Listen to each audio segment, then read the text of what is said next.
Sorry, sis. Not just your husband, but I ended up taking your house too. Thank you. With a beaming smile, she delivered these devilish words. Such laughter is only for now. The sister who stole the dream of a newly built single-family home and a happy family. A foolish husband who abandoned his family deceived by his sister. There is absolutely no future where those two will be happy. I have decided to fight for the sake of my daughter. I am Ashley, 33 years old. My husband, Paul, is 35 years old. Our daughter, Mia, turned 5 this year. Paul and I met at the same workplace. Though we were in different departments, we had mutual acquaintances and got along well. Which led to our marriage. Recently, something joyful happened. Despite the hardships of both of us working and managing childcare and household chores, we finally managed to acquire our long-desired new home. We were meticulous about the floor plan and interior. And Mia and I even chose the color of the wallpaper for her room. We were all excited about living in this new home that we had dreamed of. Until that incident. Wow. It's so big and beautiful. The visit by my twin sister, Stacy, was truly sudden. Though we are identical twins and look very much alike, our personalities are completely different. She is sociable and adept at everything. As for me, I was shy and preferred reading books over playing with friends. She used to come to my classroom with her friends just to ridicule me. Are you really twins? You look a bit alike, but you're so different. Stacy is cuter. My friend said this while looking at me, the plain one with thick glasses. And Stacy happily responded. It seems I got all the good parts when I was born, sorry, big sis. A past I'd rather not remember. Because of such a relationship, we hadn't been in touch at all since becoming adults. Naturally, I hadn't told her about the new house either. Yet, here she was, out of the blue. My sister was mysteriously hyperactive, but I was just bewildered. I went home after a long time, and Mom told me that Big Sis had built a house. So I wanted to give a moving-in present and asked for the address. And what about that gift? As if hearing my internal voice, my sister laughed and answered. Ah. Of course the gift is a lie. Obviously, why would I need to give you anything? At home and at school, they called me a sister, and when we were together, she always referred to me as a yo. I could only sigh at her unchanged maliciousness. Ah. I see. Well, if you've finished your tour, could you please leave? My husband and child will be back soon, and it's almost lunchtime. Today is a holiday, and the two of them will return from the nearby park soon for a family-only lunch. Oh, then I'll wait and have lunch before I go back. Impossible to share a meal together. Absolutely impossible. I only made enough for a certain number of people. I'll take your portion then, since I'm the big sister. Over 30 years old and still shamelessly asserting her position as the younger sister. And claiming to be the elder due to being born a few minutes earlier. I'm home. With Mia's voice, the living room door opened, and in came my husband holding hands with her. They both looked at my sister with surprise. She looks just like Mom. I hadn't told my daughter that her aunt was her twin. My sister greeted everyone with a smile and voice that she usually reserves for others. Hello. I'm Stacy, your twin sister. Nice to meet you. Sorry to disturb you, brother-in-law.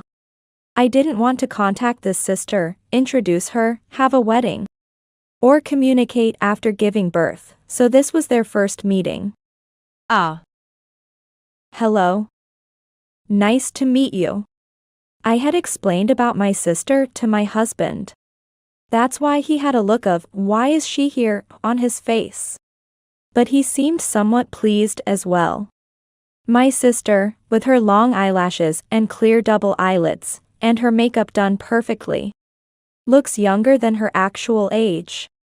Her hair is carefully curled, and she wears tight clothes that emphasize her large chest.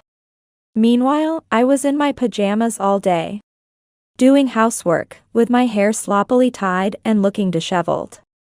With a tired face and swollen features, wearing thick glasses and no makeup. My sister definitely looks more attractive. Unable to speak up in front of my daughter, we ended up having lunch together. My sister completely ignored my interested daughter and talked only to my husband throughout the meal, laughing in a high-pitched voice. "Paul, you're really funny. And you dress well, you must be popular. Why did you marry my sister?" She looked back and forth between my husband and me with a "why her" expression. Indeed, my husband is more sociable and dresses fashionably, and has a cheerful personality. So he is quite popular at work. But he is surprisingly shy with the opposite sex, and I was his first relationship. Because he's not used to it, he's completely taken in by my sister's flattery. No, I'm not popular at all. Stacy, you're cute, you must be really popular, right? What is this, a mixer? It's disgusting. What was supposed to be a relaxing holiday became a time of sheer endurance. What? I'm not popular at all. When I am, it's with weird guys. I just kicked out my short-tempered, argumentative boyfriend I was living with until recently. It's too big to live alone, and the rent is high, so I'm thinking of moving. Saying this, she glanced at me and smirked, continuing the conversation. Hey, you have spare rooms here, right?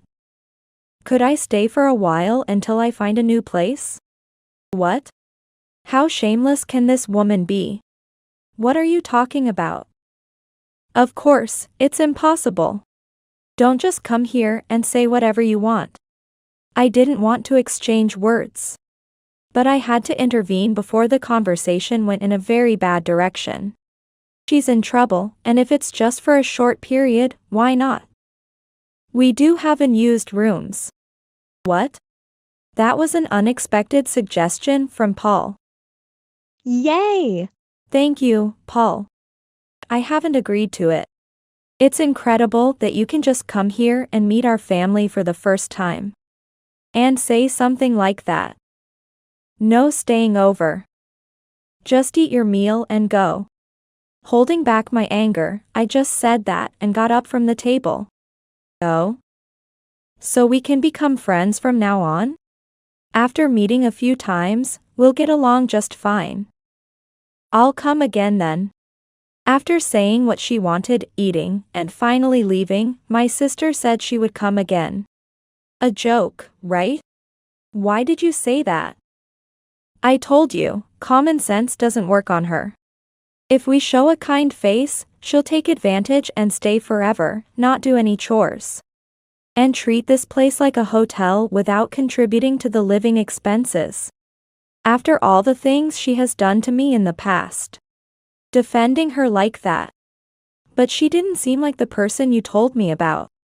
She's bright, articulate, and seems like a surprisingly good person. My husband, easily deceived by my sister's outward appearance, was extending his grinning face in a daze. I couldn't suppress my anger at my husband, who was visibly smitten. How can you say she's a good girl when she asks to live at someone's house upon first meeting? Make sure you never let her in when I'm not around, okay? Absolutely not. Pressured by my determination, my husband nodded. All right. It's scary how jealous women can get, being sisters and all. Jealous? What are you talking about? That's what I mean, jealousy. You say she bullied you in the past. But isn't that just an inferiority complex from being compared to Stacy? He used to listen so compassionately and comfort me when we were newlyweds. I've told you before, it's not about feeling inferior. She always wanted other people's snacks, toys, and clothes, and took them for herself. I've been tormented by her selfishness for so long. However, my husband seemed utterly uninterested in my story, responding with a nonchalant well, it's just kids being kids.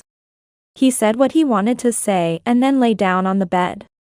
I sighed at my husband's callousness, siding with a stranger over his wife. Was he always like this? Disappointed, I went to sleep feeling troubled. For a while, because I took time off for the move, work piled up. And I had many late nights at the office. On the days I worked late, my parents or my husband would pick up Mia from daycare, which allowed me to work with peace of mind. I felt bad for my daughter, but on my days off, I made sure to spend plenty of time playing and bonding with her. However, my husband often had errands to run on my days off, and it became rare for the three of us to be together at home. One evening when I returned home, I heard an annoying voice echoing up to the entrance. "Toe, big sis, welcome home." Exhausted from overtime, I came home to find my sister drinking alcohol with a sense of entitlement, despite my clear instruction never to let her in. It was 9 p.m. Mia was probably asleep. In the living room, it was just my husband and my sister. Seeing my sister for the first time in 3 months, her face was flushed, and she seemed quite drunk. The table was a mess with cans of beer and various snacks scattered around. "Why are you here? I told you I'd come again. Plus, how can you leave your husband and child and come back so late?" "Hey, welcome back." Stacy's been having trouble because her ex-boyfriend has been showing up at her house, so she's scared to go home. I couldn't just leave her alone. My husband was nodding as if it were the most natural thing in the world. Then she should go back to her parents' home. No way. Whenever I see Dad and Mom, all they do is lecture me. Get a proper job, stop drifting around. It's much more comfortable here. And Paul is here too. She now casually called him by his first name and looked at my husband with a cloying gaze. My husband was too drunk to hide his delighted expression. "Fine. If you clean up and sleep in the living room, I'm going to take a bath and go to bed." Too tired to talk and not wanting to eat, I decided to go straight to sleep. The soothing sight of my daughter's sleeping face was brief, as I could hear their irritating voices all the way upstairs in the bedroom. It's unbelievable how a married man can be so overly affectionate with such a woman right in front of his wife. I thought it was incredibly foolish and utterly disgusting of my husband to be so smitten in front of me. The next day when I went to work, I ran into a colleague from Paul's department in the bathroom. "Is Paul okay? He called in sick today because he's not feeling well." What I saw in the morning was the messy table and my sister sloppily sleeping on the sofa, while my husband didn't come out of the bedroom. Probably, my husband, not strong with alcohol, had drunk too much and was hungover. So I took Mia to daycare and went to work without speaking to him. "Thank you for your concern. I'm sorry for suddenly taking the day off and causing trouble." "No worries, but you've been taking a lot of time off recently. And even when you are here, there are many mistakes. Everyone is worried because you seem off. A lot of time off." I did take time off for the move, but recently I've been stable and my health hasn't been bad. Recalling the behavior of the two yesterday, I had a bad feeling. Though I felt guilty, I decided to leave work early in the afternoon. I'm not honestly ready to face the truth, but I still need to verify it. I slowly opened the front door, making no noise, and headed to the living room. Peeking inside, sure enough, the two of them were together. They were snuggled together on the sofa, with my husband embracing my sister from behind as they watched TV. I expected it, but seeing it in front of me, my head was about to explode with anger. I clenched my fist and violently slammed the living room door open. "Ashley, My sudden appearance startled my husband, who quickly stood up. While my sister just smirked arrogantly, that same happy smile she had when I felt miserable. Why suddenly? I heard you were sick today and took a day off, so I came back because I was worried. I heard you've been taking a lot of days off recently. Are you skipping work to cheat with my sister while I'm sweating at work? Were all those errands you had on holidays just excuses to meet her? My husband looked guilty like a child caught lying. But then he suddenly became defiant and raised his voice. Do you have proof that I was meeting her? I hate how logical and critical you are. What proof do I need when I just saw you two embracing? That's what I mean. I can't stand your high and mighty attitude. From now on, I'll live here with Stacy. You should leave. Huh? I couldn't comprehend my husband's thought process. Blaming me and even trying to kick me out after his own infidelity. You're always busy with work and don't pay attention to me. You don't bother with makeup or dressing up, and you don't see me as a man anymore. Stacy sees me as a man, listens to me, and praises me. My sister was smirking and clinging to my husband's arm. It's your fault, big sis. You don't cherish your husband even though you got such a nice house and he treats you well. You're always too busy with work and the kid. Is striving at work for our home and cherishing time with our child equivalent to not caring for my husband?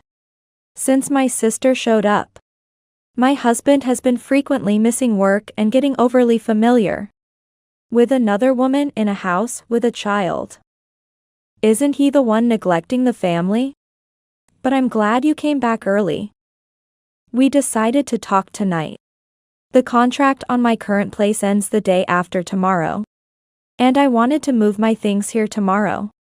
She was laying out her selfish reasoning, disregarding my feelings and pushing ahead with her plans. Sorry, big sis. Not just your husband, but I ended up taking your house too. Thank you. With an innocent smile, she spoke those devilish words as if my rigid expression didn't matter. My husband continued as if to excuse himself. Yeah, I wanted to live with Mia together too. But Stacy said she was scared to suddenly become a mom. So, for now, please take care of her. I see. Your own happiness is more important than your daughter or me. I understand clearly now. With those final words, I wanted to be alone and headed upstairs. Are you going to pack? Please leave as soon as possible. She called out with a laugh. Beyond anger, my heart was so cold I felt nothing. But hearing my daughter's name tightened my resolve. I must fight for her. I'll think this through and act decisively to protect my daughter. I closed my eyes and took a deep breath. After opening my eyes, I pulled out my cell phone from the bag over my shoulder and made a call to someone. Now, the counterattack begins. I will make sure they understand that I am not the same person who used to be passive. About 30 minutes later, the doorbell rang. What? Dad, Mom, why are you here? When I went downstairs, there stood my parents with stern faces. In front of my astonished husband and wide-eyed sister. Yes, the ones I had called earlier were my parents. Realizing it was me who had summoned them, my sister snapped at me. You called them? Complaining to parents at your age? Quiet, Stacy. What in the world are you two doing? My father is usually mild-mannered, but he can be very intimidating when angry. And he was indeed formidable now. What do you mean what? We are in the middle of divorce discussions. It's none of Mom and Dad's business. None of our business? How can it be none of our business when you're doing this with your own sister's husband? Yes, sir. I am so disappointed in you, Paul. I thought you were a responsible man who would protect Ashley, but to do something this foolish. With my parents' arrival, my husband, who had been frozen, was nudged by my sister and finally spoke. I'm really sorry. But this is a marital issue, and it's not about one of us being at fault. We just haven't been able to maintain a good relationship as a couple. My husband explained, sweating nervously. Are you trying to blame me? Saying it's a marital issue? You never talked like that before meeting Stacy. Otherwise, why would we have built a house to live in together? That's your side of the story. You're always busy with promotions. Pretending to be busy while neglecting housework and childcare. Not bothering with makeup or dressing up, and not supporting your husband. Aren't you embarrassed as a woman? So that was it. My husband couldn't stand that I had been promoted before him. While I was on maternity leave, I advanced in my career. Which must have deeply wounded his pride, and to hide his pettiness. He pretended to be cooperative in housework and childcare. How petty. Too petty. A small dish? No, more like a tiny sauce dish. Since when does not getting promoted before your husband constitute supporting him? Don't you think the problem lies with yourself for not getting promoted? And what about Ashley have you been looking at all these years? You knew she was never into makeup, always hardworking and diligent. I appreciated my mom's backup. Exactly, I hardly wore makeup even before we got married. Where did the guy go who said he loved me without all the adornments? And he used to complain about not wanting promotions because it meant more work. Yet he envied others. Huh? Come on. Anyway. Parents have no right to interfere in marital matters. Please leave. And take Ashley with you. Judging that he couldn't win with a lie made up on the spot, he tried to kick us out. Oh, Ashley, the divorce papers for Paul are already filled out. So just write yours and submit it. Here, take this. I'll have the movers pack the rest of your things later and send them to your parents' house. Stacy. What are you doing? Despite my mother's attempt to stop her, Stacy pushed a divorce form at us, urging us to leave. So you want a divorce, huh? When I turned back to confirm, my husband nodded as if it were a given. That's what I've been saying, you just don't get it. The house is in my name, so I'll keep it, and I'll pay child support. Fine, let's get divorced. The satisfied look on my husband and sister's faces suddenly turned pale. But since we are divorcing and I'm moving out, you need to properly return the $300,000 our parents lent us to buy this house. I presented the loan agreement right in front of them. What? Yes, when buying this house, $100,000 of the down payment came from our savings.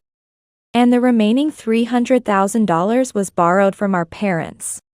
A proper loan agreement had been prepared. It was a gracious offer since it saved us from the higher interest rates of regular loans. And of course, my husband and I were grateful. Or so I thought. Huh, but I'm the one living in it as a daughter, so I don't have to pay it back, right? We're family, and I was told not to worry about repayment. Paul also said it was fine. My sister feigned ignorance. Huh? We set up a repayment plan and even signed a loan agreement. And now you say we don't have to pay it back? What do you think our parents' money is?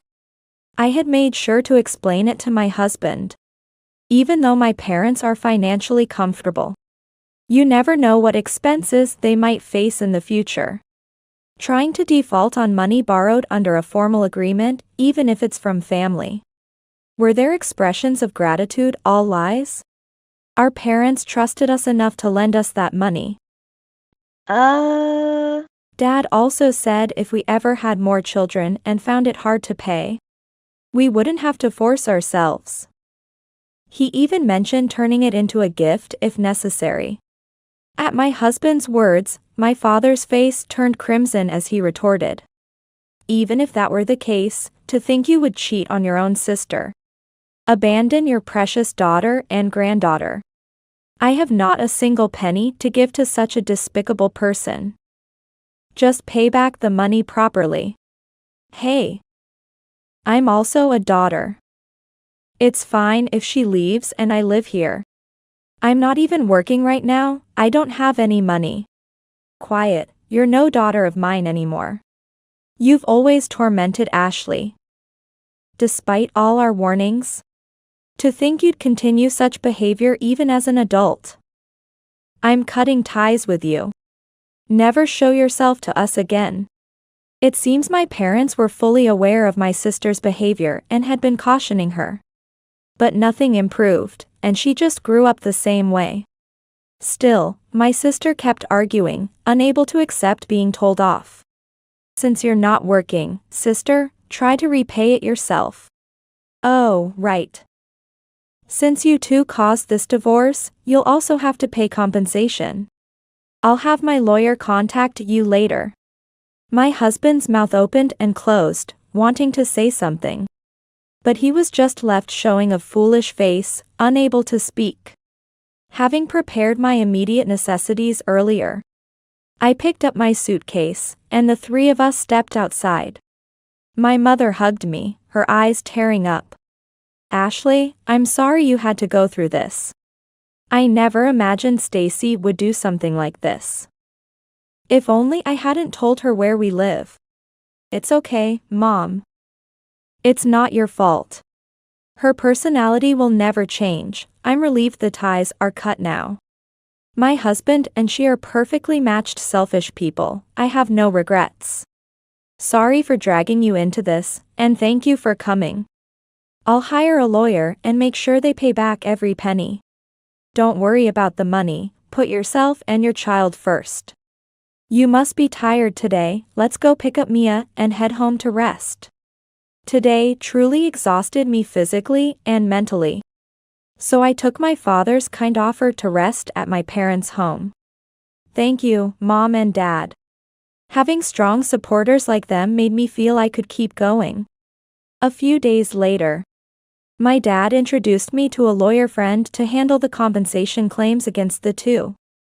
And the repayment of the money borrowed from my parents, and of course, child support for Mia. Though we worked at the same company and I was anxious. The rumor that my husband cheated with his sister-in-law and was getting a divorce spread quickly. He became shunned by everyone, left all alone. Where did that rumor start? Well, all I did was explain the reason for my address change. And various divorce procedures when I took leave from work. I was fortunate I didn't have to change my name back to my maiden name since it remained unchanged even after the divorce. Did you tell my boss? That was one phone call I received from my husband. You must have made me out to be the bad guy. No, he was already such a villain that no embellishment was necessary. Oh, by the way, your boss also heard that his wife cheated and they got divorced. He said he heard rumors about you and absolutely cannot forgive someone who cheats. What? So maybe that's why he's been hard on you? Serves you right. Maybe now you understand how unreasonable your actions were. And how much they trouble everyone around you. With that, I said what I wanted to say and hung up the phone. Sometime later, when I heard that my husband had resigned, I jumped for joy that I wouldn't have to see his face anymore. Afterward, jobless and having spent savings on the house purchase, my husband had no money left, and Stacy, still unwilling to work, reluctantly had to let go of the new house. Fortunately, a buyer was found quickly. And the money borrowed from my parents was repaid sooner than expected. But there was still compensation and child support to continue paying.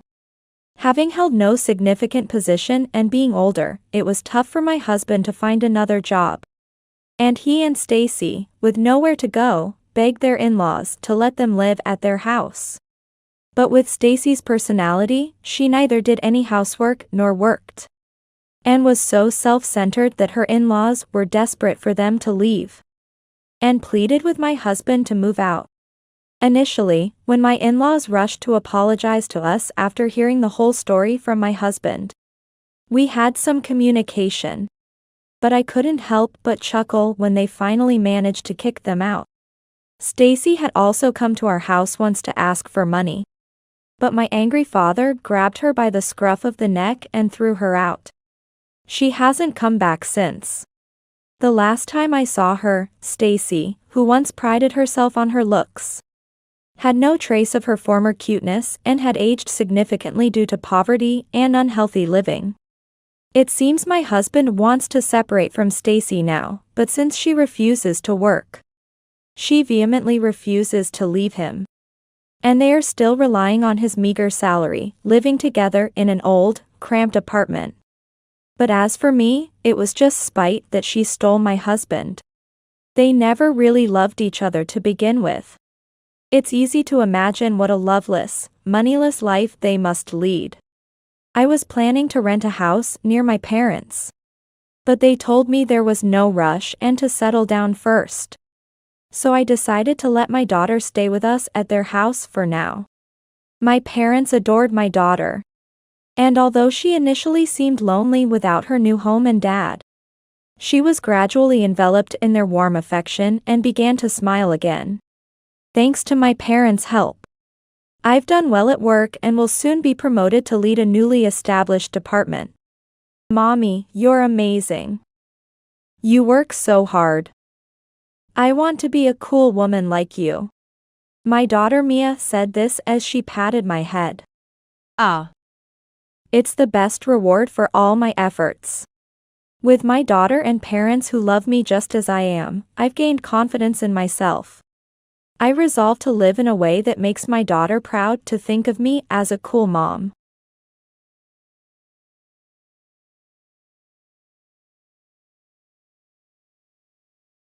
Wait a minute. What is this all about? My husband had been on a 3-night, 4-day company trip. We had been married for 5 years. Although he had a side of him that frequently visited nightclubs and engaged in dalliances with women, I thought he knew the boundaries that should not be crossed. So, I wasn't worried when he went away overnight. But I was truly shocked when I was organizing his luggage upon his return. Inside my husband's bag was a completed divorce form. All sections were filled out, and all that was left was for me to sign. I didn't know what he was thinking, but then I noticed another file next to it. Could this be a marriage registration form?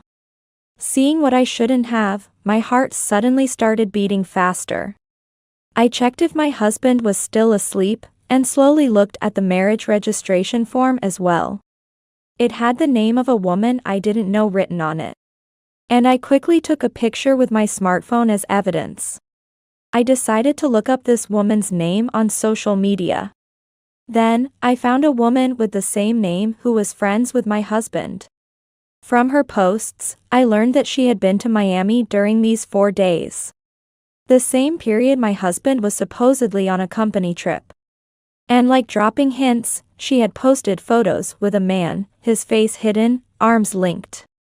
Looking at the shoes and shirts, I immediately knew the man was my husband.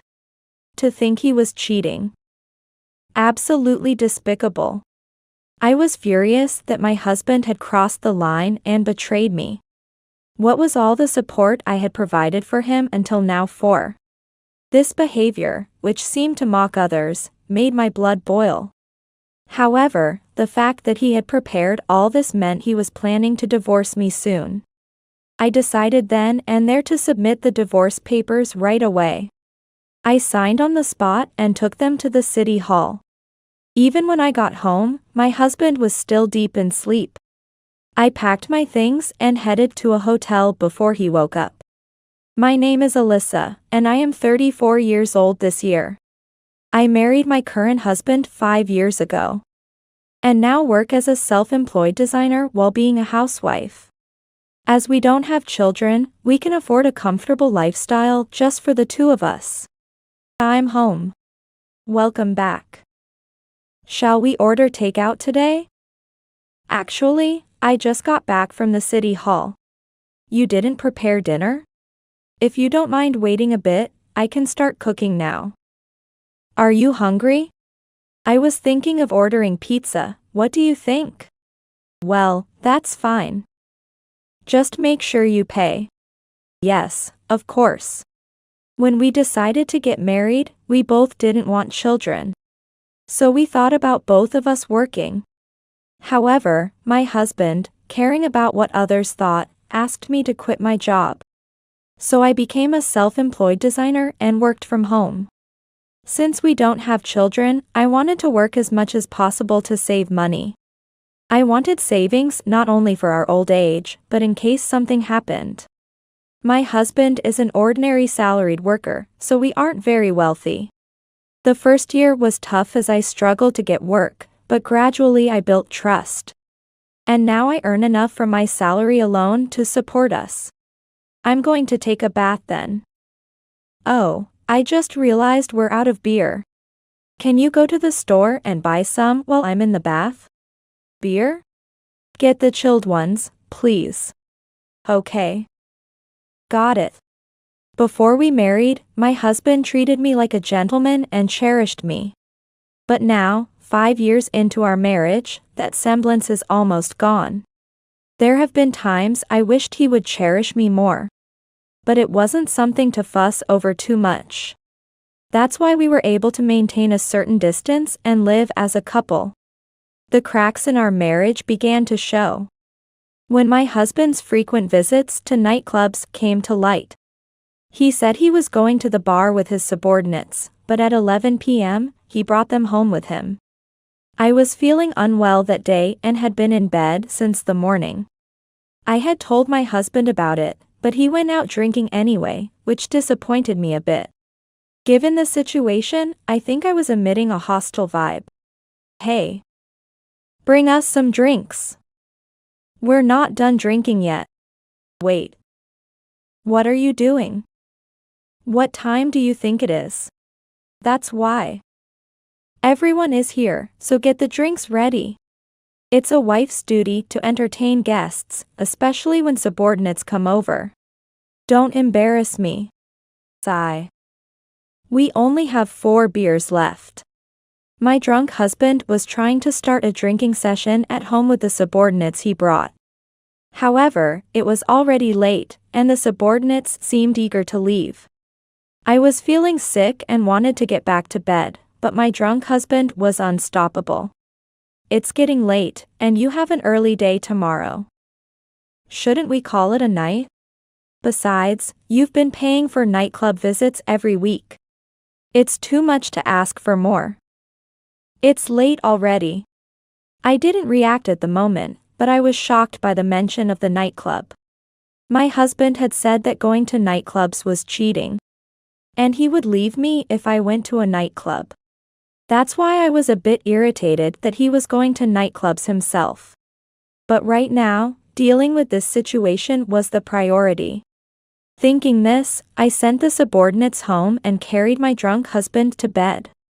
He fell asleep immediately, and I went to sleep as well. And the next morning. Can we talk? Huh? I drank too much last night and have a headache.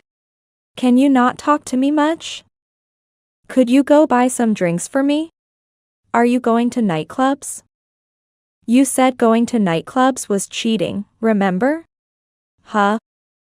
That's not true. Are you doubting me? I know what I'm talking about. Last night, I checked the credit card statement from last month. You did use the card at a nightclub, didn't you? Don't go snooping around someone's credit card statements. It's wrong to pry into someone's privacy like that. My husband shouted at me, then left without touching the breakfast he was making. He probably never thought I would find out. But I had solid evidence. Some might think I'm making too much of a fuss over a nightclub visit. But he himself had told me not to go to nightclubs. Yet, he thinks it's okay for him to do it. That I cannot forgive. I was furious until he returned home that day. However, he did not come home that night.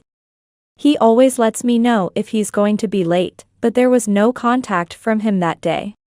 He probably knew I was angry and intentionally went somewhere without telling me. That behavior made me even angrier, but telling myself that getting angrier wouldn't help. I decided to go to bed early. The next day, when I woke up in the morning, my husband, who must have returned during the night, was sleeping on the sofa. Excuse me? We haven't properly discussed the nightclub issue. And you didn't come home yesterday either. Where were you, and what were you doing? You could have at least contacted me. My phone battery died yesterday. That's why I couldn't contact you. Suddenly, my boss called to go drinking, and I couldn't refuse. It's work-related, you know? Well, if that's true, I can let go of what happened yesterday. But what about the nightclub visits? How are you going to explain that? That is. As soon as I said that, my husband started to falter. He probably really did go and had not thought of any excuse. He thought that with time, I would forget. Maybe that was his thinking. However, I hate dishonesty. If you tell others not to do something, you shouldn't do it yourself. It's completely unacceptable for one to be allowed while others are not. You always tell me not to go to nightclubs. Saying even showing interest once is cheating, yet you do whatever you want? Don't you find that hypocritical? That was. I had to because of work obligations. I didn't tell you because I thought it would upset you. It's somewhat unavoidable. As the wife of a corporate employee, you should have a more accepting and generous heart. Otherwise, do you want my standing at the company to suffer because you're too controlling? Look, you've always told me to absolutely decline invites from friends, saying I should prioritize your feelings above all else. I understand that maintaining work relationships is important, but if that's the case, shouldn't you also forbid me from going? Don't you see how contradictory you are? What? Are you saying you want to go to nightclubs even though you have a husband? You're just trying to justify it. I'm not saying I want to go to nightclubs.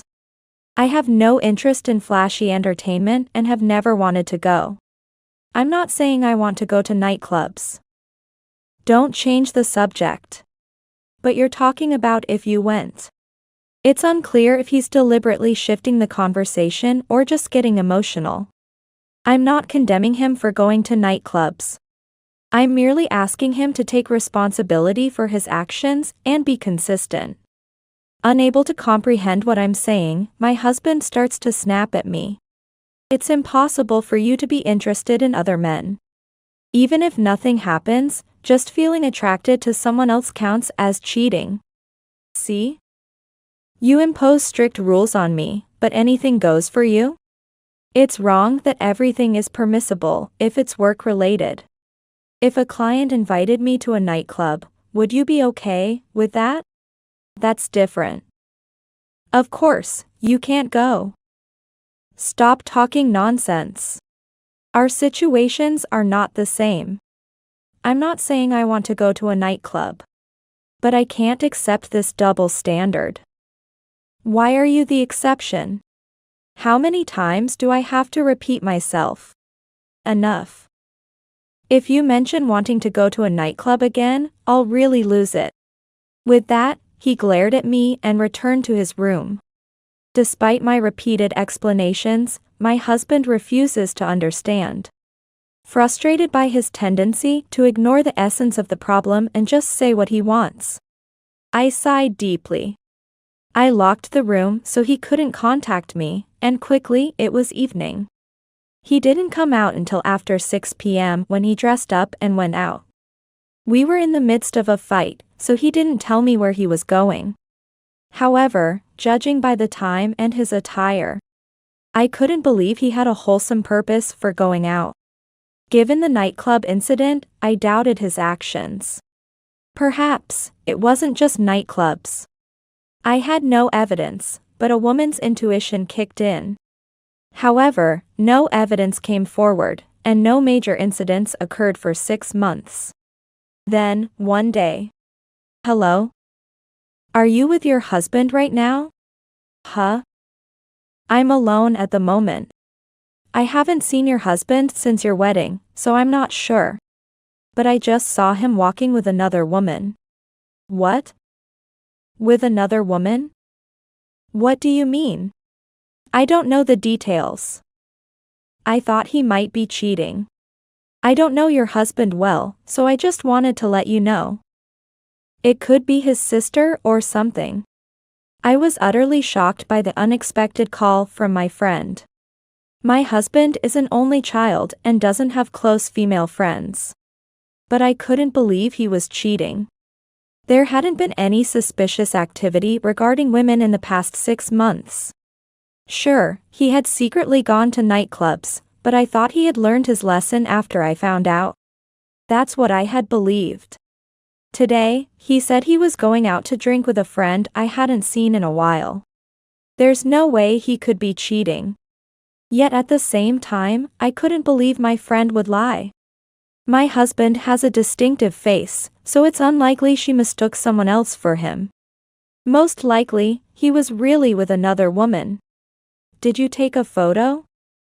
Like one where you can see their faces? It was too crowded. It wasn't a situation where I could take a photo. But if your husband isn't home, isn't that suspicious? I don't clearly remember what your husband looks like, but I'm pretty sure it wasn't a mistake. Got it. Thanks for calling. I'll check into it a bit on my end. Yeah, I think that's a good idea. My husband's a lawyer, so let me know if you need any advice. My husband might be cheating. I didn't want to believe it, but the situation seemed suspicious. I decided to call my husband right away. Hello, sorry for calling suddenly. Is now a good time? I'm really out with a friend, like I said, didn't I? What do you need? Just wondering, who is this friend? Is it someone I know?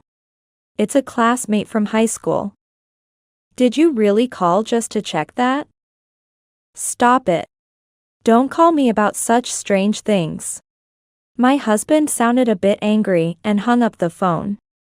However, my mistrust only grew. After all, he was supposed to have attended an all-boys school.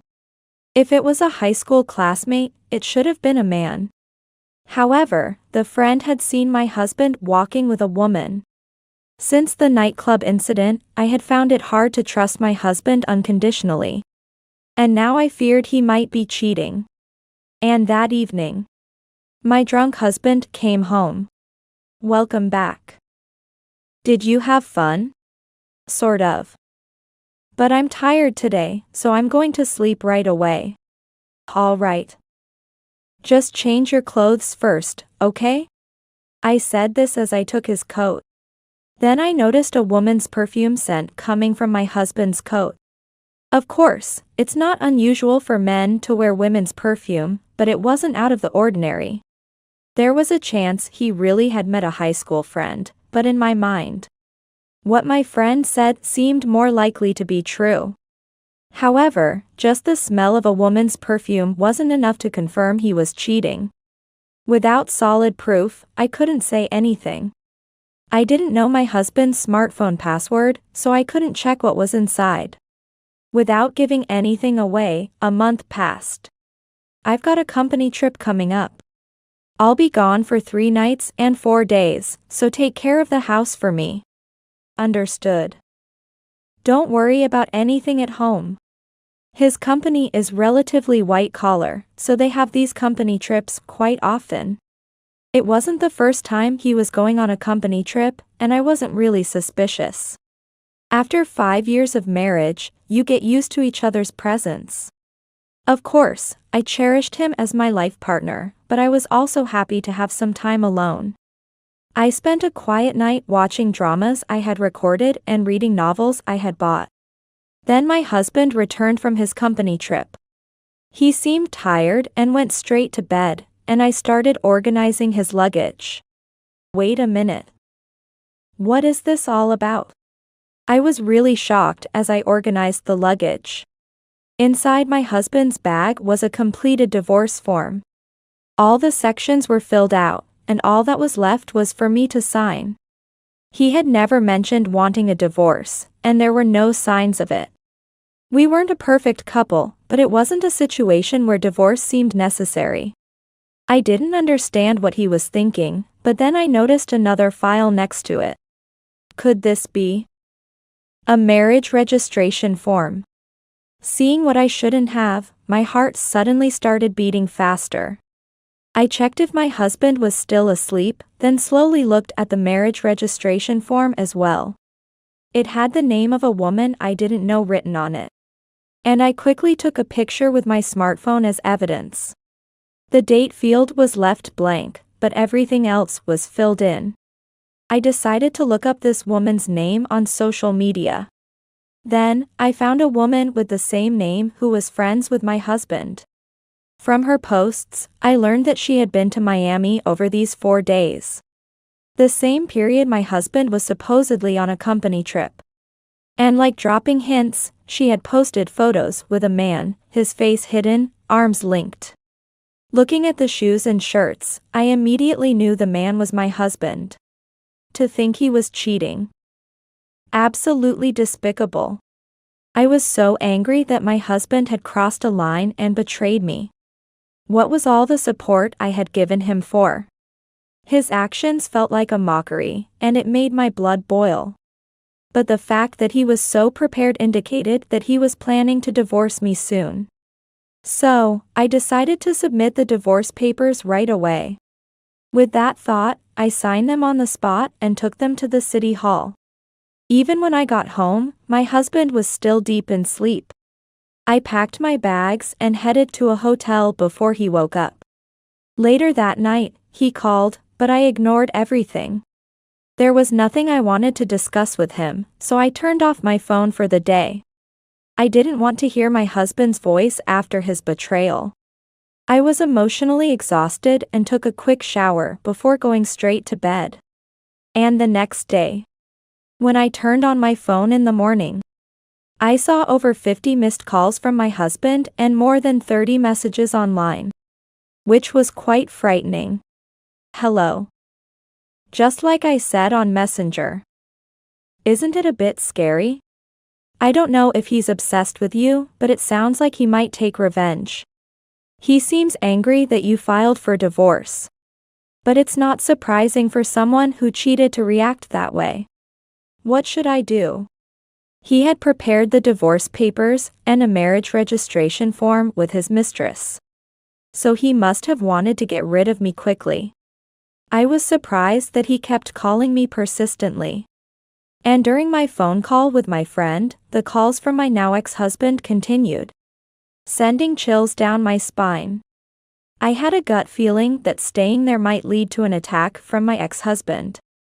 I'm currently at a hotel near my house, but should I leave? I don't think he knows I'm here, but considering what might happen, I'm not sure, but if he's that persistent, he might have put a GPS tracker on your phone. What he's doing isn't normal. What should I do now? Come stay at my place. My husband is a lawyer and can protect you if anything happens. Plus, it's better not to be alone right now. It's truly comforting to have someone to rely on during tough times. As my friend said, even though I felt safe for now, the fear was only growing over time. I decided to take her up on her offer. I checked out of the hotel and headed to my friend's house. Although it was a hassle due to work-related reasons, my first priority was to sever ties with my ex-husband, so I changed my phone number that day. After that, there was no contact for a while, and I didn't see my ex-husband. I thought I was safe. Until the day I was about to go out with my friend, and there he was, standing at the front door. Did you file the divorce papers on your own? What? Why are you here? What are you doing? That should be my line. How can you file for divorce without any discussion? You must be out of your mind. More importantly, how did you find this place? It's creepy that you're stalking around my house. My mind was overwhelmed with fear, and all I could do was try to stop my hands from shaking. I was able to stay somewhat sane because my friend was there. But the thought of being alone with him was terrifying. I didn't know how he had found this place, but I had never felt such fear in my life. That's none of your business. This is a matter between spouses. You keep out of this. Since you're stalking around my house, it does involve me. It's a nuisance, so don't come any closer. If you keep this up, I'll file a police report for stalking. This is just a marital dispute, and no third party should intervene. Hey, Alyssa. I need to talk to you. Stop hiding behind her and say something, will you? I'm scared of you. Why are you here? And you were the one who prepared the divorce papers because you wanted to divorce, right? I found the marriage registration form with your mistress too. So why are you angry at me? I just did what you wanted by filing for divorce. I don't understand why you would resent me for that. I desperately poured out my feelings. It was possible that he might lash out physically at any moment. Unfortunately, my friend's husband had gone to work and wasn't there. I was determined that if my ex-husband tried anything, I would scream loudly. That was the one thing I had decided in my heart. What do you want with Alyssa, anyway? You can't just betray someone and get away with it. Besides, I never intended to get divorced. Then why were there divorce papers and a marriage registration form? You were planning to divorce me after cheating in secret, weren't you? She kept nagging me to divorce you, so I prepared them just to appease her. I never really intended to go through with it. Just showing her the papers made her happy. He spoke as if he had done nothing wrong. He seemed to portray himself as another victim. However, that excuse was inexcusable. The fact that he cheated made him completely at fault. The fact that you cheated doesn't change, does it? How do you explain that? Even if you didn't intend to remarry your mistress, why did you cheat in secret? That was just a way to blow off steam. I wasn't seriously in love with her, she was just a fling. A fling? Do you really think that excuse is acceptable? You're mocking Alyssa, aren't you? Don't joke around. Despite his aggressive reaction, I wasn't at fault. No matter his excuses, my ex-husband was to blame for cheating.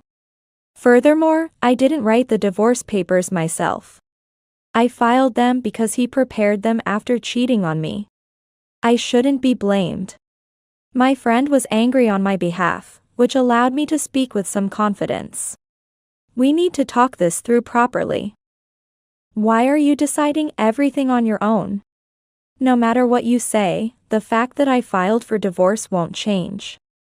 If you come any closer, I'll report you to the police for stalking you. By the way, my husband is a lawyer.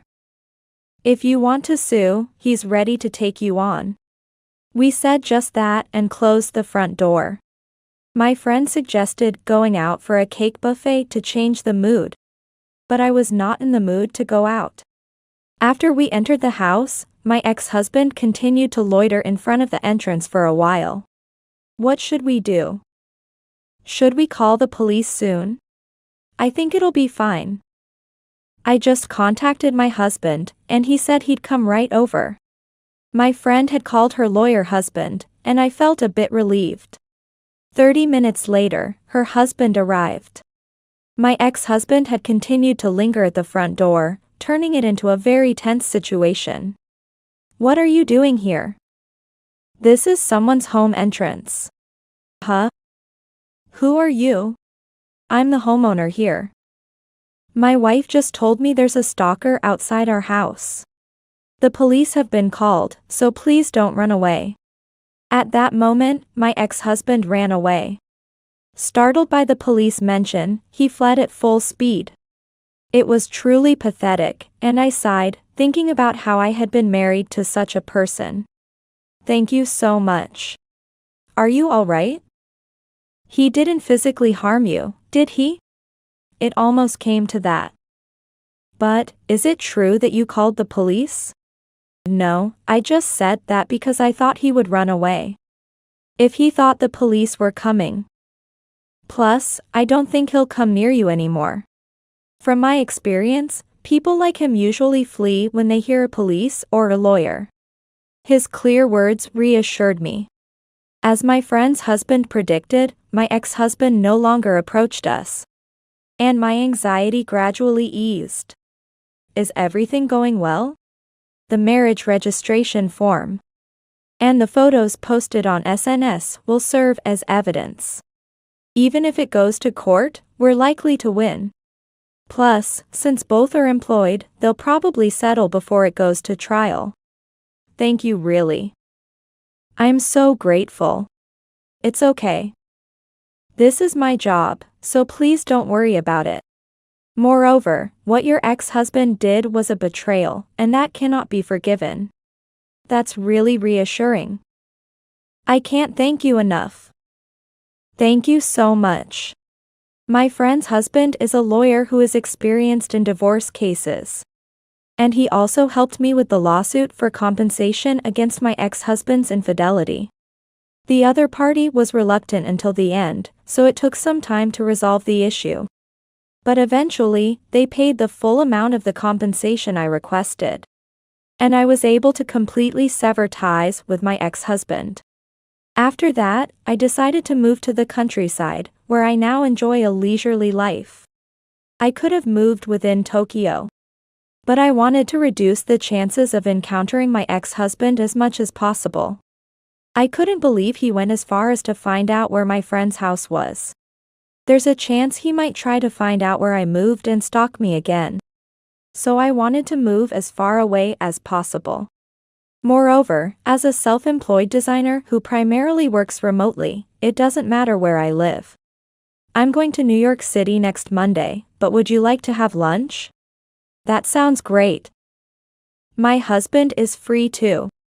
So the three of us should go somewhere. He's been worried about you being alone. Then, may I come over to your house? I was thinking of bringing some wine as a gift. Even after starting to live alone, I have enough work to keep me busy without any financial troubles. And I'm enjoying my life every day. My relationship with my friend continues, and I'm not having any issues with social interactions. On the contrary, it seems that a lot of troubles have occurred around my ex-husband since then. After our divorce and paying the compensation, I heard that his affair was discovered by his company and he was demoted. Apparently, the woman he had an affair with worked in a different department at the same company, and their relationship came to light. Both were demoted and ended up breaking up after suffering financially from paying compensation. They lost money, connections, and their jobs. And although they could have stuck together, maybe it's better that they suffer alone. That's the price of betraying others. And the two of them will have to spend their lives making up for it. I plan to forget about these two and enjoy being single for a while. Fortunately, I'm not struggling with my job, and I'm not in a rush to have children. Rather than rushing into marriage and possibly encountering someone like my ex-husband again, I think it's better to live my life meaningfully. Life is only once, and I have no intention of wasting any more time on someone who betrays others as easily as my ex-husband did. From now on, I hope to only associate with people who truly care about me from the bottom of their hearts.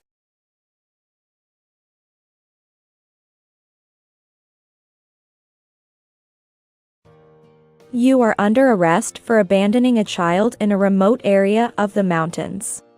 One hot summer afternoon, the police suddenly came to my house. What? My daughter is taking a nap right now. Despite my confusion, they didn't listen and eventually handcuffed me. I was taken away and met a child who was said to be protected by the police. The child, upon seeing me, lit up and called out, "Mommy." Thus began an unexpected series of tumultuous events. My name is Tracy Manning. I'm a 33-year-old office worker. My husband, Brian, is a firefighter, and we have a good relationship. We live near my parents' house and are raising our 4-year-old daughter, Mia. I'm currently pregnant with our second child, and we recently found out the baby's gender. Mia is going to be a big sister to another little girl. While I was happy, I also harbored a certain anxiety ever since I knew I would be raising 2 girls. I worried about the future relationship between the sisters. This is because I never had a good relationship with my own sister. I was born as the older twin in a pair of identical twins. My sister's name is Christina. Although our parents raised us with equal love, our personalities were nearly opposite. I was quiet and serious, while Christina was lively and mean-spirited. As children, we played together, but gradually, I started to avoid her. In elementary school, we were in the same class once. Christina incited her friends to ignore me and ostracize me. Our parents and teachers were troubled, and since then, we were placed in separate classes. At home, her treatment of me was even worse. I was scorned as a nerd just for doing my homework. And she even tore up my tests when I scored a. I remember crying when she deliberately ruined my hobby's practice clothes with paint. Each time, our parents scolded Christina, but she rebelled. Dad and Mom, you just love my sister more. She would say such things and throw tantrums. Our parents were never biased. But Christina became increasingly twisted and exhibited problematic behavior. In middle school, Christina became even more uncontrollable. I was just an ordinary, serious student, but she was different. She started hanging out with bad company and staying out late at night. When she came home, she would break things and shout. I was once injured on the forehead when Christina threw an object at me. I always found it hard to deal with Christina, selfish and mean. Later, I went to a local prestigious school. But Christina barely passed her high school and soon dropped out. At 18, she left home, and we lost contact for a long time. According to our parents, she occasionally showed up asking for money. Honestly, I didn't want to have anything to do with her. The last time I saw Christina was when I was pregnant with my eldest daughter. My husband and I visited my parents, and Christina suddenly appeared. Dressed in flashy clothes and heavy makeup, she hinted at working in the nightlife industry. "Oh, my sister is here?" She glanced at me and, before I could finish saying, "It's been a while," she smiled sweetly at our parents. "Dad, Mom, can you lend me some money? Let's say $5,000. Our parents were puzzled by her shameless request for money. Unable to bear it, I intervened. "Christina, shouldn't you stop asking our parents for money? You're working, right?" Christina glared at me fiercely. "You shut up." Always trying to be the good girl and curry favor with our parents. "You're just as annoying as ever." Then she scrutinized my husband, laughing as she looked him up and down. "And what about this pathetic husband of yours? He's a firefighter, right? Well, I guess he's just right for you. Don't talk badly about my husband. Then keep your mouth shut. You're an outsider, aren't you?" As I fell silent, Christina smirked. "Just you watch. I'll end up more successful than you." I didn't understand what she meant, but her glittering eyes filled me with fear. In the end, my parents gave Christina $5,000 that day. But they had had enough and decided to cut ties with her. It's been about 5 years since that day, and I haven't seen Christina. I don't even know where she is or what she's doing. That's why I always hoped that my children would have a good relationship as sisters. My husband seemed to understand my worries. "Our kids will be fine, I'm sure.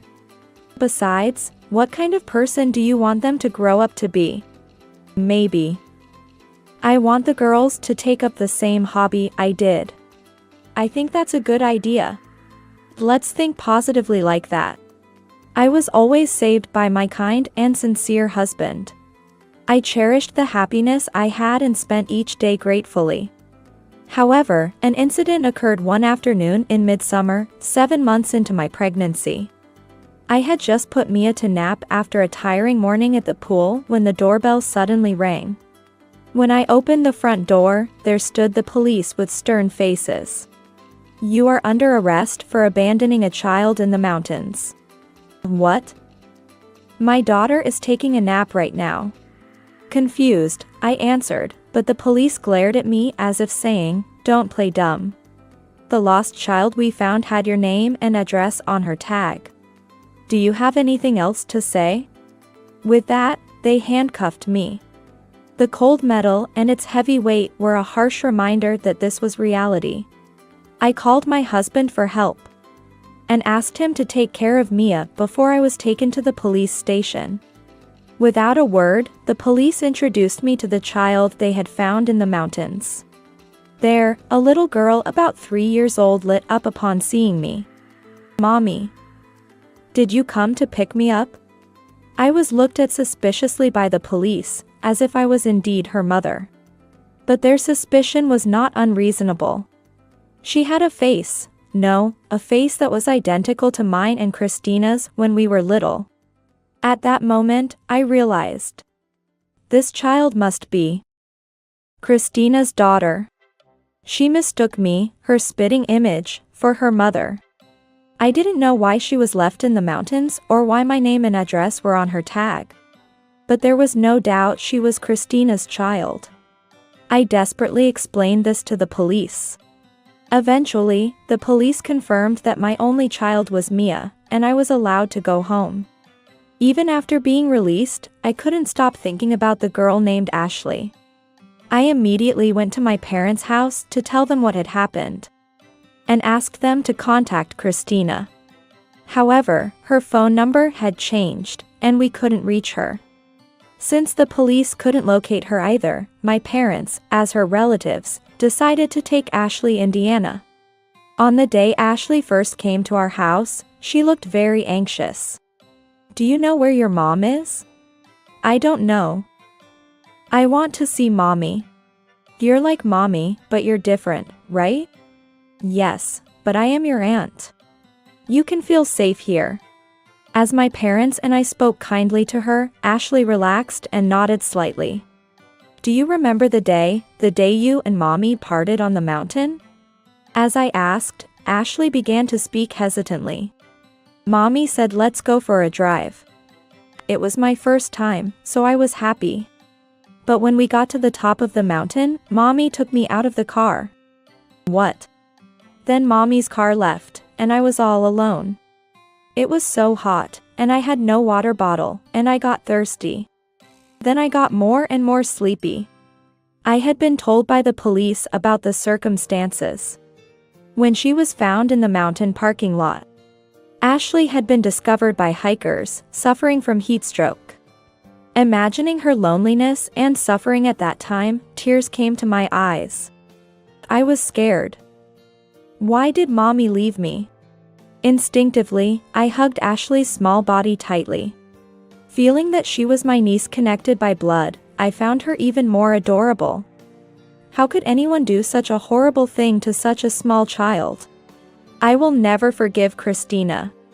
Slowly, I got Ashley to tell me everything she knew. Ashley remembered the name of the place where Christina worked. So we found my sister surprisingly quickly. She was working in the entertainment district of the neighboring city, living in an apartment nearby.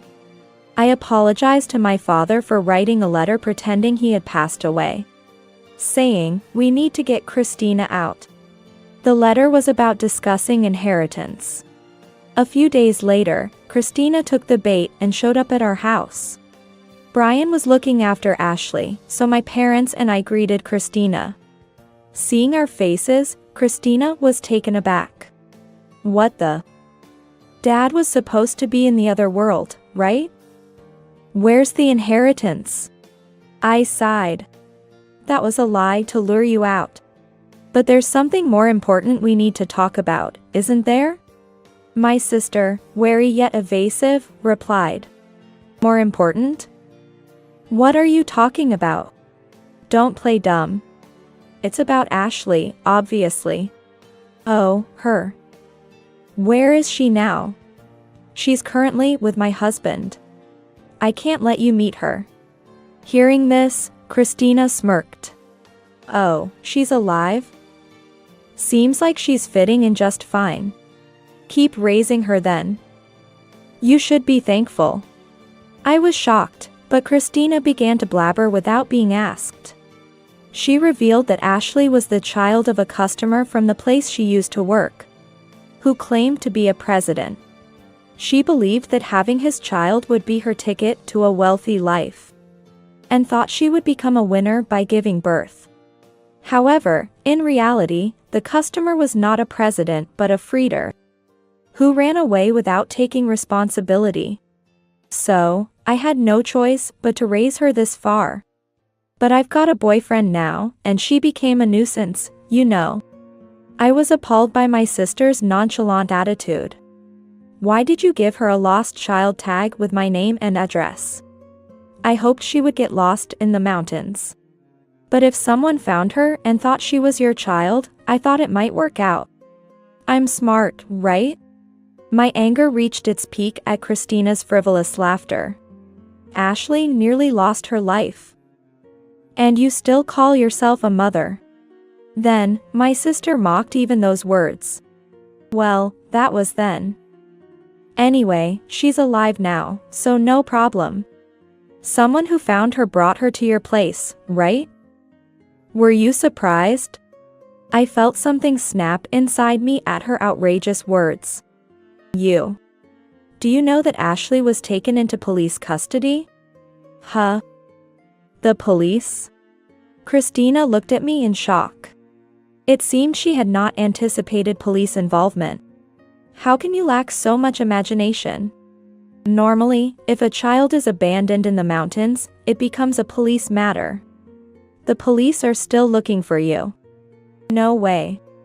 I've been strictly instructed by the police to inform them as soon as I know your whereabouts. I had already asked my mother to contact the police at that moment. As I revealed this, Christina's face grew paler. What? You mean I'm going to be arrested? I faced Christina, who was trembling with fear, and said firmly. Of course you are. You need to pay for what you've done. You're joking. I'm starting a new life. I can't get caught. Christina suddenly stood up and screamed this, attempting to flee through the front door. Blocking her way, I faced Christina's bloodshot eyes. What can you do, pregnant like that? Should I punch that big belly of yours? If you don't want that, move out of the way. If you think you can, then try it. I shouted back at my sister, and then Christina really raised her fist to hit me.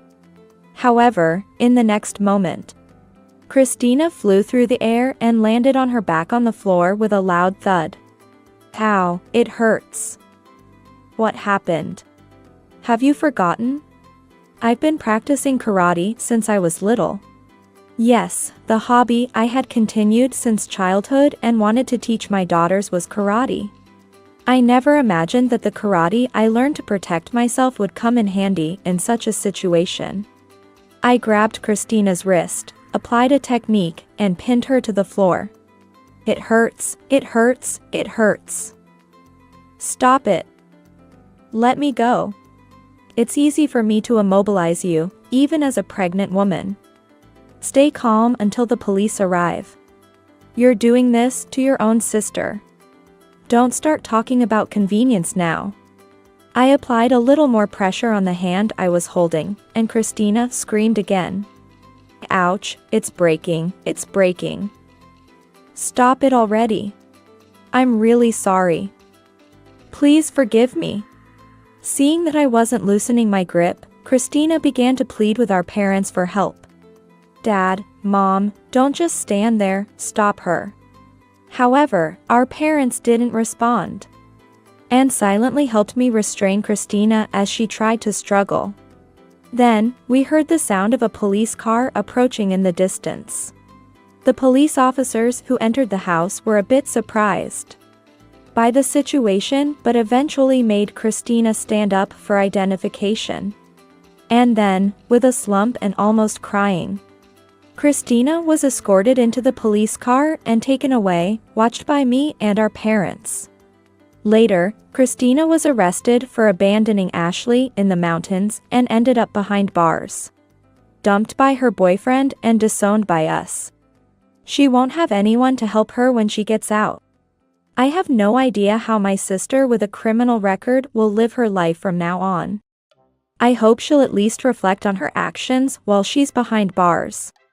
Ashley is now being raised by my parents. I often bring my daughter to visit my parents.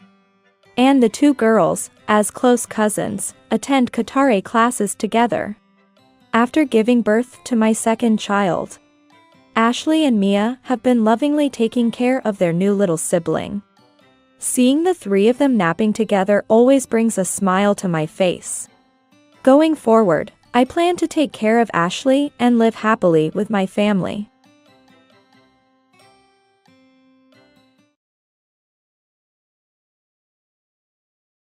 Have you ever heard of divorce papers being filed without one's consent?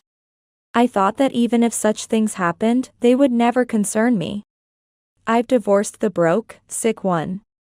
This was the message I received while I was hospitalized due to the stress of my husband's affair.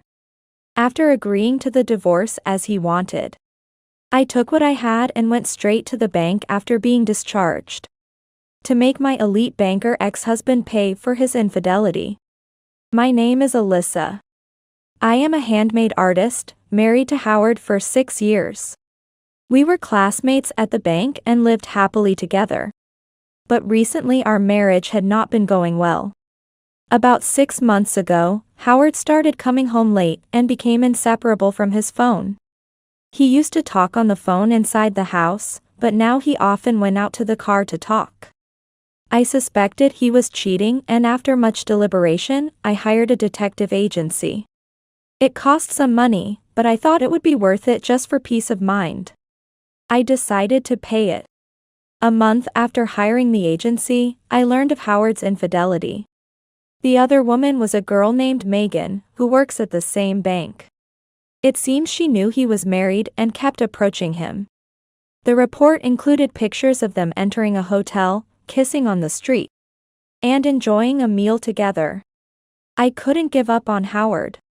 I was sure Howard's affair was just a momentary lapse. He would surely come back to me. I wanted to believe that and tried even harder to be a good wife. I changed my hairstyle, put on makeup, put extra effort into cooking, and always kept a smile. But none of it was noticed, and it went unappreciated. The days he wouldn't touch his meals increased, and I was mentally cornered. I had decided not to confront him. But seeing Howard happily going out with his phone every day, I couldn't hold back any longer. You seem busy lately. You get a lot of calls. Do you have so much work that you have to deal with it even after you come home? Yeah. You married me after working at the bank for about 2 years, right? You might not understand because it's a busy period now. You're lucky, aren't you? You don't have a busy season. And you don't earn much. It must be nice to be a carefree handmade artist. Howard said this and laughed at me as if mocking me. I was shocked by his behavior. Howard used to appreciate my work and never ridiculed me like this. He always praised the pieces I made and supported me even when I worked late into the night. You don't have to say it like that. I may not be as busy as Howard, but I take my work seriously as a job. At least, I'm not doing it carelessly. I don't know how much Alyssa earns, but it's definitely less than me, right? I pay half of the rent, utilities, and living expenses, so you can live. It's tough for a woman without earning power. If I divorced you, you wouldn't be able to live. What kind of way is that to talk? I earn enough to pay half. But right now, that doesn't matter. What? Howard, do you want to divorce me? I couldn't control myself when Howard mentioned divorce. Tears overflowed uncontrollably, and seeing me like that, Howard sighed. It's annoying to deal with an adult who cries so easily, he said dismissively and left the living room. From the next day, Howard's attitude towards me became even colder. He perfectly ignored me when I tried to talk to him. He wouldn't even meet my eyes. Despite the situation, I kept wondering how we could go back to being the loving couple we once were. I was stressed out and often cried for no reason. I hadn't consulted anyone about my relationship with Howard, but I couldn't bear it alone anymore. I decided to meet my best friend from high school, Sarah, who is a successful career woman, to seek advice. I shared my feelings with Sarah through tears. Howard is completely smitten with that woman, Megan. He's coming home later and later. What should I do?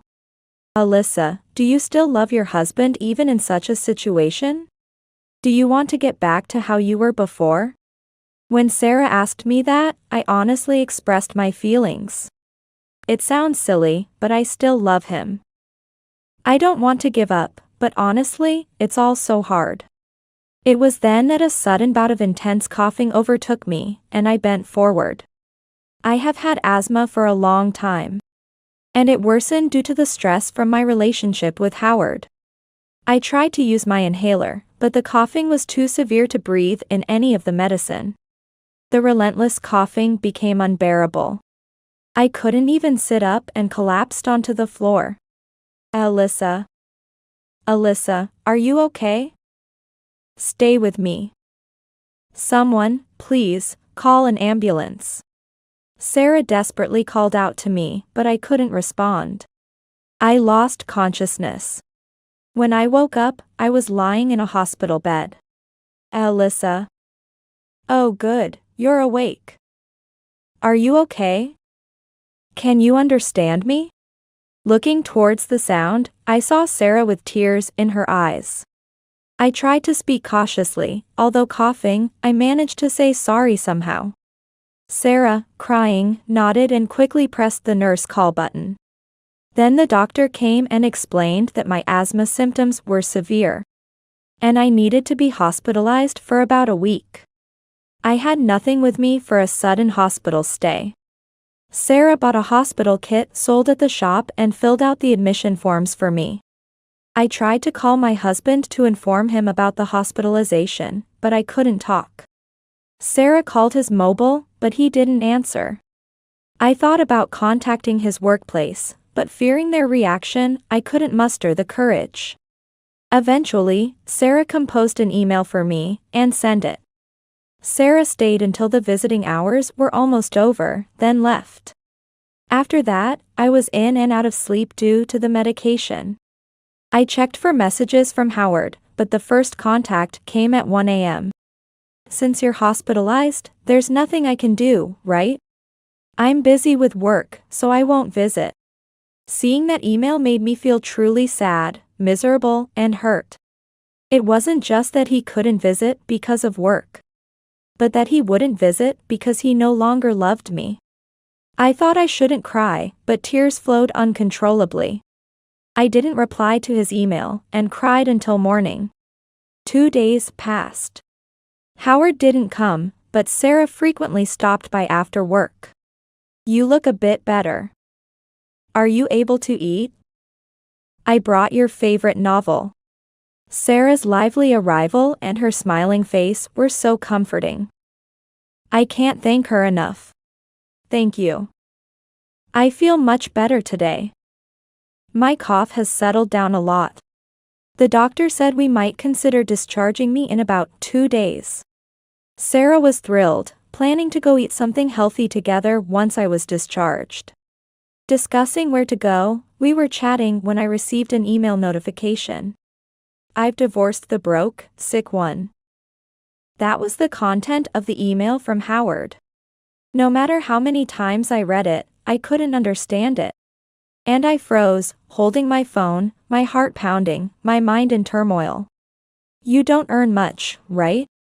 It's laughable that you get sick without doing any significant work. I filed for divorce because the wife lottery was a huge failure. Take care. Seeing the subsequent email, I laughed involuntarily. It was all so absurd. To have an asthma attack, be hospitalized, and be divorced by Howard during it. Tears flowed as I laughed. Seeing my state, Sarah became quite frantic and shook my shoulders. Hey. Alyssa, what's wrong? Are you okay? Hey. In my turmoil, I showed Sarah the email from Howard. As she read it, her face turned red with anger. Alyssa, I knew you loved your husband, and that's why I didn't say anything before. But now, maybe it's enough, isn't it? Sarah knew what she wanted to say. Sarah started crying as she became emotional, but she put her feelings into words. Just get a divorce, Alyssa. Take care of yourself. Even if you love him, sorry for my harsh words, but you can't be happy with such a crappy man. Sarah apologized, knowing that it's usually not her place to intervene in marital issues. In response, I found myself apologizing to her. It's okay, really. I knew it already. I realized I couldn't do this anymore. But I lacked the courage to get a divorce and kept looking away. But now, I can't do it anymore. I will divorce Howard. When Howard first brought up divorce, I was scared of splitting up. I still loved Howard, and I was afraid of how others would react to our divorce. But once I made the decision myself, the fear of divorce strangely disappeared. I think it's because I could finally give up from the bottom of my heart. That's right. Let's do that. Let's enjoy being single and have fun together again. Yes. I really feel relieved. Thank you, Sarah. I'm so glad you are here for me. Alyssa, you're my dear friend, of course. Wait, but how was he able to file for divorce? Where is your signature? As Sarah's anger flared up again, thinking it might be a forgery, I explained. When we got married, we prepared divorce papers with both our signatures on them. It sounds silly. But we agreed to discuss anything and overcome any crisis as a couple without using these papers. Well, we couldn't even discuss it, right? I managed to laugh. But Sarah didn't find it funny and sighed in exasperation. I see. So he just pulled those out, filled in his part, and submitted them. It might not be forgery, but it's really appalling. I was worried about being divorced by Howard in such a situation. So I had hidden it in the room. Maybe he found it and filled in his signature and submitted it? Now, I truly feel it's good that he filed them. I couldn't decide to divorce because I still loved Howard, but now it's different. Just as Howard no longer has feelings for me, I no longer have feelings for him. I'm not foolish enough to continue loving someone after being treated like this. Since then, Howard has been sending one-sided messages. Since you don't have any property and I don't want to give you any of my money, I won't divide the property. The house is in my name, so get out. I'm kind enough to wait until the end of the month. I don't want to bump into you, so I won't return home until after the month ends. Make sure the room is clean at the end. Honestly, what is he thinking? The sheer selfishness made me laugh again. I showed the email to Sarah while laughing. Look, Sarah. Now I've lost the house. What should I do? Going back to my parents' home is too far. I never intended to stay in that house, and I have important handmade parts there. If I had to move them, it would probably fill an entire room. Appropriate size, security, rent. Can I quickly find a place that fits all these criteria? As I pondered, Sarah laughed. Have you forgotten where your best friend works? Ma'am, leave it to me. I'll find you the perfect place. Sorry, I really forgot. That's right. Please, Sarah, I'm counting on you. I asked Sarah for help. Sarah works in real estate. Finding a room is her specialty, a professional among professionals. I decided to leave everything to this capable woman. Sarah then brought lots of property information to the hospital until my discharge day, spreading it out on the bed and explaining it to me. As a result, we were able to find a property close to what I wanted. I had to stay at Sarah's place after discharge until I gathered the necessary documents for moving in. I'm really sorry. I've caused you so much trouble. It's okay. I have good sales performance, right? I've been second in charge at the store for a while. Sorry, rental contracts involve a lot of documents and there's an inspection, so it takes time. You can stay at my house as long as you like until it's settled. Thank you so much. I'll help out with anything I can. Take it easy and regain your strength. By the way, has your ex-husband contacted you since then? No, not a word. After all, he's a stranger now. But I do get calls from people from our bank days. Apparently, I was a terrible wife. Indeed, my ex-husband seems to have announced the divorce at his workplace. But he apparently blamed the divorce on me. I don't do household chores, nor do I contribute financially to the house. Yet I pour money into his hobbies. Whenever he tries to discuss things, I just get hysterical and it's impossible to handle. It's laughable at this point. Which face is he talking with? I want to tell him. Weren't you the one who cheated? It seems Sarah has reached a point where she can only laugh about it. So? You're not planning to let it end like this, right? Alyssa, what will you do? Grinning mischievously, Sarah made me laugh too. There's no way I'd let it end like this. He had his fun, but now it's my turn. Of course. I won't hold back against a man who shows no sincerity. And a woman who meddles with a married man. I have a few plans, so look forward to it. Just you wait, both of you. Enjoy your peaceful newlywed life while you can. I had already started my move for revenge. 2 days later, on the day I was discharged from the hospital, Sarah drove me straight to the bank where my ex-husband Howard and his current wife Megan were. Entering the bank, I saw Howard in the back. It had been a while since I saw his face. It had been about a month and a half since the divorce papers were filed while I was hospitalized. I thought seeing Howard would infuriate me, but that feeling didn't arise. Then I looked for Megan, who I had seen in photos, and found her at the counter, sitting there with a composed face after stealing someone's husband. I took a number and waited for my turn. Luckily, I was called to Megan's counter. Welcome. Megan greeted me with a smile. Hello. I'm sorry to bother you, but I would like to close a bank account. Certainly. Are you closing just one account? Here it comes. I took a deep breath to steady my voice. No. It's for all 800 employees of my company. The announcement caused a stir behind the counter. Howard looked at me, surprised. He seemed like he wanted to say something, his mouth opening and closing.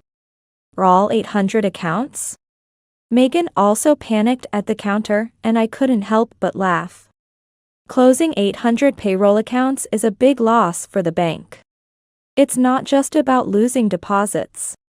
With interest rates currently low, the bank counts on transaction fees like money transfers and payroll transaction fees for profit. Losing these would be significant. Yes, all of them.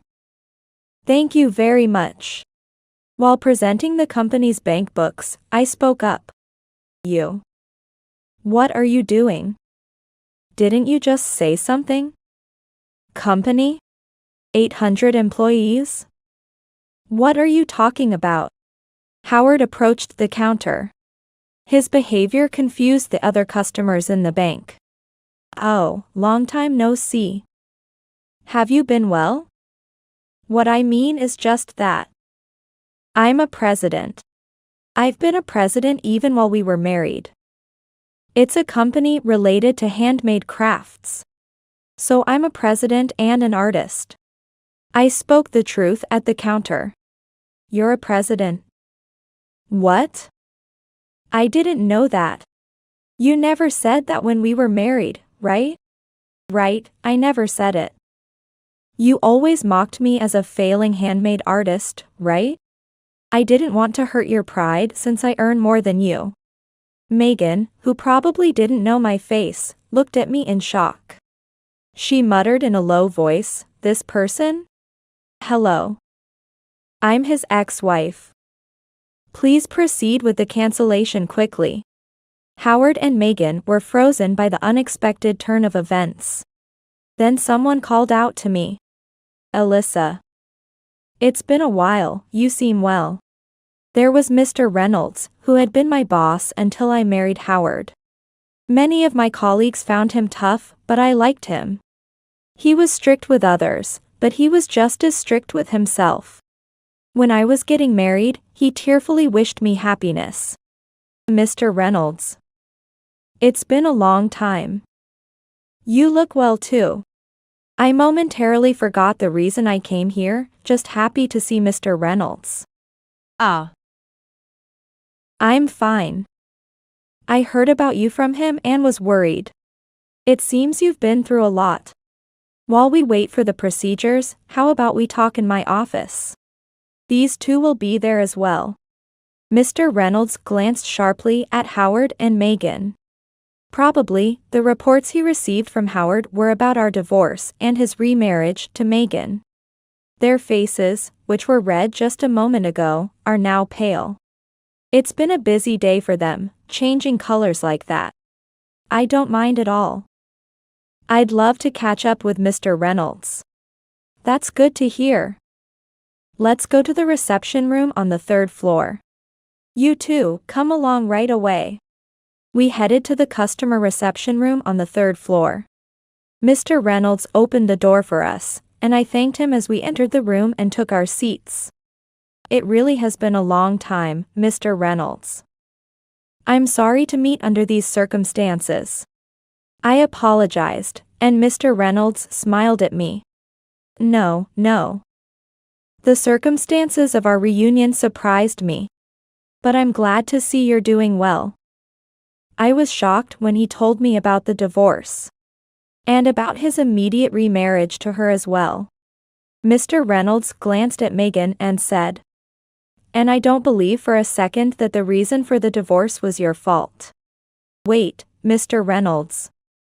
Are you implying that we are to blame? Is it not the case? If it's not, I apologize. I taught her at work for years. She was always organized, cleaned meticulously. And I remember she used to bring homemade lunches every day, didn't she? Yes. I responded, surprised that Mr. Reynolds remembered such details from years ago. It was nice to know he had noticed my efforts. Not doing housework. Not contributing financially to the house but spending money on hobbies. Getting hysterically angry when trying to discuss things. You've been spreading that these were the reasons for the divorce, but Alyssa is not like that. Mr. Reynolds's firm statement nearly brought me to tears, happy that someone understood me. That's the truth. Mr. Reynolds only knows her from work. Moreover, you may suspect we had an inappropriate relationship, but that's not the case. Yes, that's true. I wasn't cheating. I just couldn't stand to see Howard so upset after his divorce. And I supported him until he proposed. The two of them spouted such lies in front of Mr. Reynolds. Megan was even tearful, pleading her case as if she were a tragic heroine. Ridiculous. I was the one who was hurt. I took out a document as thick as a notebook from my bag. Would you like to see this, Mr. Reynolds? This is all evidence of their inappropriate relationship. You two can look too. Or perhaps you already know what's in it, since it's all too familiar to you. I handed over the investigation report from the detective agency to Mr. Reynolds. He took it firmly, easily dodging Megan as she tried to grab it with a scream. Sit down and be quiet. Megan shrieked and clung to Howard. Hey, what is this? You said your wife was so dumb she wouldn't notice anything. This isn't what we agreed on. Megan, it's different. She really is dumb. I never thought she would do something like this. The nerve to call someone dumb. I was just about to complain when Mr. Reynolds exploded in anger. The fools are you too.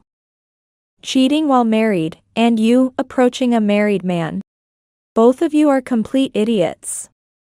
Playing the victim? You two are the offenders, and Alyssa is the victim. Thank you for saying everything I wanted to say. I feel so much better. But may I add something too? Of course. Go ahead and say it. I won't stop you. I was really grateful for Mr. Reynolds, who was incredibly angry on my behalf. He nodded vigorously at me and began reading the report at an incredible pace. By the way, his frown was quite something. You called me stupid, but do you think a stupid person can run a company? You were the one who earned less, weren't you? How much was your annual salary again? $100,000. That's enough, isn't it? Howard looked so proud of his $100,000 salary. Megan nodded along, oddly smug as well. Oh, is that so? Well, it's not enough, is it? I make $400,000. I have 800 employees, and it's our 4th year in business. I started a company with my friends in the very handmade craft field you belittled. $400,000. $400,000. The faces of Howard and Megan were quite a sight to behold. The fact that the person they had belittled was actually a president earning $400,000 was probably too much information for them. Yes. It's getting busy, so I plan to hire more employees. I had made this bank the account holder for my employees for your sake. But I don't need to be considerate anymore. So, I'm going to cancel everything. Wait. Just wait. If you cancel, it will reduce the bank's deposits. And having salary accounts helps with things like house mortgage. If you cancel them, it will hurt the bank. Have you forgotten that I used to work at a bank? It's funny how you state such obvious banking knowledge as if it's something remarkable. Yes, I know. It's basic knowledge for a banker. Are you belittling me? Why should I be considerate of an ex-husband who filed for divorce without my consent while I was hospitalized for asthma due to stress from his infidelity? And these two are forgetting something important. I reminded them sharply. Moreover, you committed adultery inside the bank, didn't you? You think you can continue on your elite path after this? And you too. Megan was already crying. Howard looked down, frustrated, and then suddenly he knelt down. Please. I'm sorry, forgive me. It was just a fling. A fling. You understand, right? She came on to me, and I just went along with it. Megan screamed at Howard's words. What are you saying? Are you blaming me? You were the one who said there was no love left in your marriage. And that things weren't going well. Megan was clinging to and shaking Howard. A cheap soap opera had suddenly started, and I couldn't help but laugh. It was so trivial. Too trivial. Are you serious? What value does such a kneeling apology have? You have no value. Mr. Reynolds took over the conversation, his voice filled with disbelief. Indeed. Now that I've seen irrefutable evidence, I'll ensure proper penalties are applied. Your affair caused the bank to suffer a massive loss of accounts. You seem well aware of the disadvantages of account closures. So you wouldn't dispute the punishment, right? Howard hung his head low, and Megan cried out loud. I wish they would stop playing the victims until the end. I left the punishment up to Mr. Reynolds and exited the room. It seemed the account closures had been completed while we were talking, and I left the bank feeling refreshed. Later, I received a call from Mr. Reynolds informing me that the two had been dismissed for misconduct. This time, Howard's infidelity resulted in a significant loss of accounts, and the bank decided the negative impact was substantial. The two, now unemployed, were struggling with their job search and couldn't find work. They couldn't pay their mortgage and were kicked out of their apartment, and their friends refused to lend them money. Incidentally, I ignore all calls and emails from Howard pleading to get back together because he is divorcing Megan. I forward the laughable emails to Sarah, and we laugh about them together. I also made sure to claim damages through a lawyer. Howard told the lawyer that since I started the company after our marriage, the company's assets should be part of the marital property division, but unfortunately for him, the company's assets are not subject to property division. I thought divorce would be hard, but working hard after divorce, I feel happier. I wish I had divorced sooner. It's funny how people are. I have plenty of money to spend freely and no complaints. From now on, I plan to live my life valuing myself more.